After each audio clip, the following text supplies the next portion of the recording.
Hello, this is BBC News with Ben Bland. We'll be taking a look at tomorrow morning's papers in just a moment. First, though, the headlines. 2 mortar rounds land near the US Embassy in Baghdad as huge crowds join funeral processions in Iraq for Iran's top military commander killed by a US drone strike. Iranian President Rouhani visited the dead general's family, promising that Americans will feel the impact of their actions for years ahead.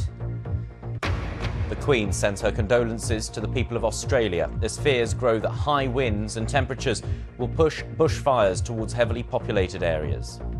The shadow Brexit Secretary Keir Starmer enters the race to become Labour leader. He'll launch his campaign in Stevenage tomorrow. And coming up after the papers, click.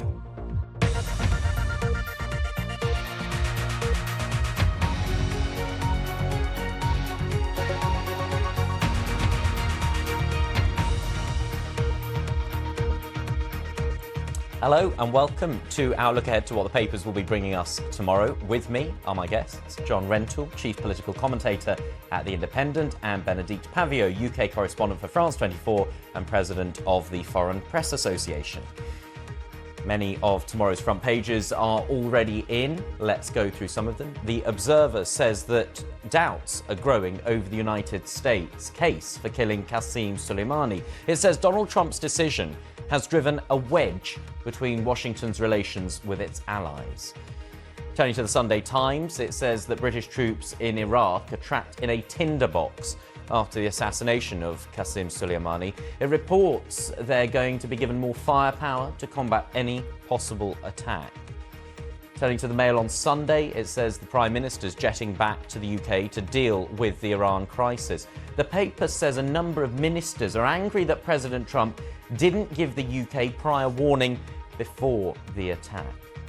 Sunday Express is leading with the Foreign Office advice that British tourists in the United Arab Emirates and Israel should remain vigilant while telling tourists in Iraq or Iran to leave immediately.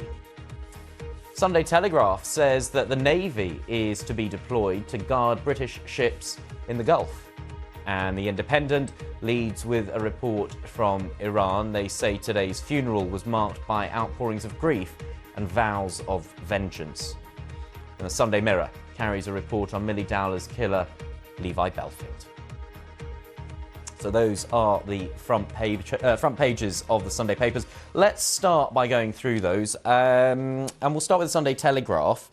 The Navy going to guard British ships in the Gulf. This is a key shipping lane for a lot of the world's oil, and strategically a bit of a vulnerability if Iran did want to hit that. Yes, I think it's not so much that they're being sent there, they're actually there. I mean, so the whole disposal is being really active.